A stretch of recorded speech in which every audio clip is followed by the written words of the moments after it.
என் பேர் father Vallabhadas. Okay, உங்களோட கருத்து என்ன? நம்ம எதுக்காக கிறிஸ்மஸ் செலிப்ரேட் பண்ணுறோம்?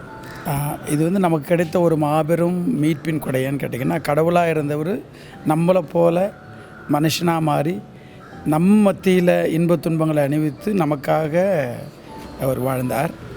இந்த வந்து வார்த்தை மனு உருவான அந்த நிகழ்வை திரும்ப திரும்ப கொண்டாடுவது தான். கடவுள் தன்னையே வெறுமையாக்கி நம்மளோடு பகிர்ந்தார் இல்லைங்களா? மகிழ்ச்சி, நமக்காக பலியானார். நாமும் இந்த இம்மானுவேலாக மாறிய அந்த நிகழ்வை பிறரோடு பகிர்ந்து கொண்டாட தான் இது நம்ம கொண்டாடுறோம். இல்லைன்னு வச்சுங்களேன், இது ஒரு அர்த்தமில்லாத ஒரு கொண்டாட்டமாக வெறும் சடங்காக மாறிவிடும்.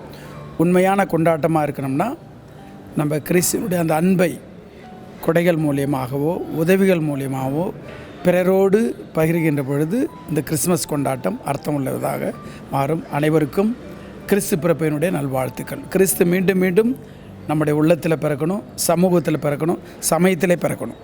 Thank you okay, father. நன்றி.